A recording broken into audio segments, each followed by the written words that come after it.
observing the process. From what I've seen, it's a very smooth process, very efficient process. You can also see the notices telling voters about the secrecy of the ballot.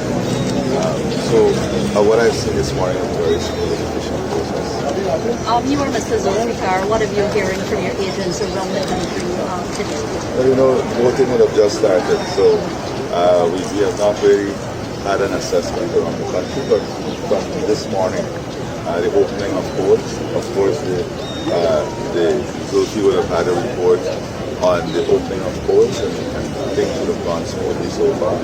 And we are expecting to stay this way. The process is very, very efficient.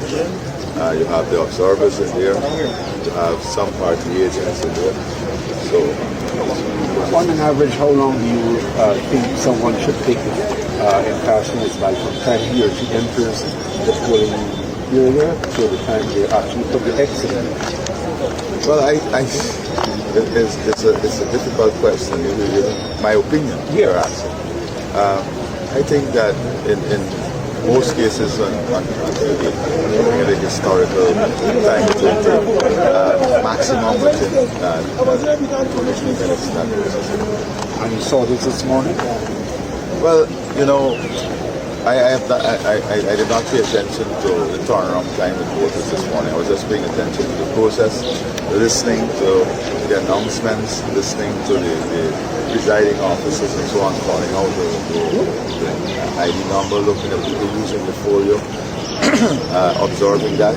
So that is what I paid attention to. But I'm sure as very early as the process picks up, it's going to be much faster. Mr. President, the Deputy Chief Election Officer mentioned some early issues in some areas with party agents and their certificates. Is that something you heard? Yeah, that is something where some parties did not give the certificate to their agents, their private agents. So what I heard from the Deputy Chief Elections Office is that their name was on a master list. That is what he said. But the party did not fulfill their responsibility. That's not the case with the PPP. No. The PPP is tested and well, have checks and balances. We are always in a position of readiness. Mr. President, what assurances? A number of weeks now, they're having their joint meetings, and they've assured me that they have every system in place. They've assured me that they have the equipment, the manpower, and they have a well laid out system to deal with any issues if they arise. We don't believe that this will be the case, but they are prepared. They are prepared for any eventuality.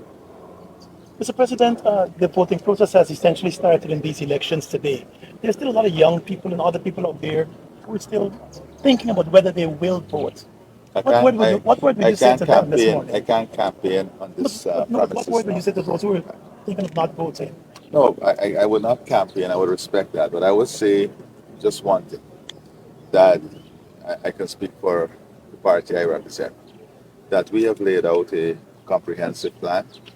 You can judge if you're going to do anything in life. You have to look at track record, you have to look at experience, you have to look at commitment, you have to look at trustworthiness, you have to look at delivery and performance. When you look at that and look at the plans for the future, I think there is just one clear choice. Thank you. Thank you, Mr. President.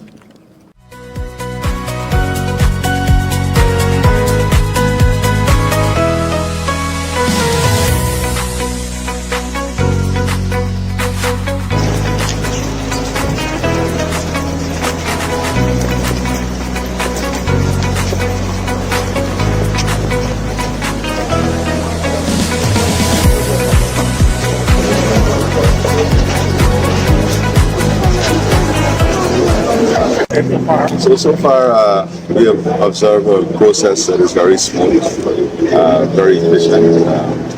You have the GCOM staff in there, and different observers, and we've seen the observation team around this morning, and also the agents. So I think that things are moving very smoothly, very efficiently. Given what you've seen at the police and what you've just seen here at Ghana, would you comment on whatever's happening? I know you said it's efficient and moving smoothly. Yeah, well, you know, like every elections, this morning there were one and two issues that had to be sorted out. So if you here representing the party, would have been a part of that. Where some of the parties did not issue their letter to their agents, although the deputy chief elections officer did explain to me that their names were on a master list. But you know, the party is supposed to issue that letter, so they had that challenge. Was sorted out this morning. But other than that, from all the reports we're having across the country, there is nothing, nothing to create any uneasiness at the moment.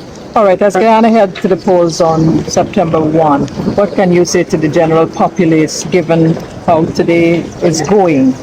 Well, first of all, I want to say that, elections are part of what makes us a democracy. Elections are not there to divide us. Elections are not there to set us against each other. Elections are part of the richness of a democratic process. And I want us to understand that first of all. And then for us to, by understanding that, to exercise our right, choose a government of our choice in a peaceful manner, in a dignified manner, and in a way that is respectful to ourselves, respectful to our country, and one in which we celebrate democracy. Elections are a form of celebrations, a celebration of democracy itself. So that will be my first message. And from what I've seen today, and I'm sure the GCOM staff also taking notes of what can be done more efficiently. We also, from the party level, will be looking at the entire system to see whether there are anything that we believe can be done more efficiently, and we will definitely raise those. President Ali, apart from your observation, can you say if the party has agents at all of the polling stations for the Yes, we have agents at all of the stations, and he can tell you that right, and he would also tell you that he would have had a report from them this morning. Periodically during the day, we have an understanding of what's happening. All the stations, meaning across the country? Across the country. Yes, sir. But, sir, at this time, we've noticed in the media the warships from the United States are heading to Venezuela, of which we have an issue with our border. Would you want to comment on that at this time? Not at this time, but I say to you that as president, part of my duty is to ensure that our sovereignty is maintained and that we continue to live in peace here. You know, we've always said that we support this region being a zone of peace, and we understand the importance of our sovereignty, and we'll do everything to protect our sovereignty. Mr. President, we see one party, four regions. Is this a concern for the region? Yes, this is not concern for the DPP. I think that they have sought reports on a matter that they believe and they've gone to the courts, and the courts review that. Our party is contesting all of the region, the geographic seats, and we are contesting this on all of the regions. Are you concerned that you're stalling any of the elections? I'm not concerned. I think that some may have the belief, or they may have the desire, or the the genesis of what they're attempting might be very well, but I don't have any concerns about stalling of elections. I think that our whole systems are meant to deal with these issues. transition period. We are just concentrating now on these goals. The joint services is also well prepared. They're full brief and their preparedness to ensure that we have peaceful elections and to ensure that elections are conducted and people conduct themselves within the confines of the laws. Do you think the region has to say? Julia, I don't want to Not me. campaign on this at this location. But what I want to say is that we have worked in partnership with the joint services. The joint services know they can trust us. They know that we are committed to what we say we will do. We have never lied to the joint services. We have never taken away anything from the joint services.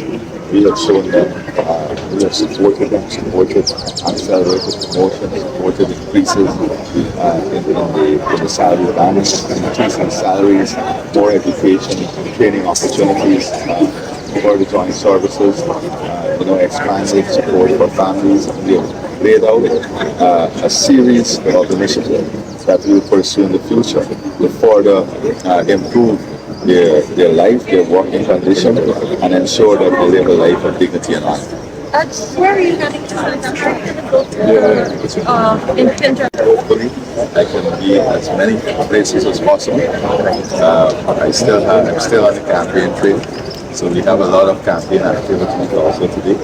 So it's finding the right balance, and we have a team.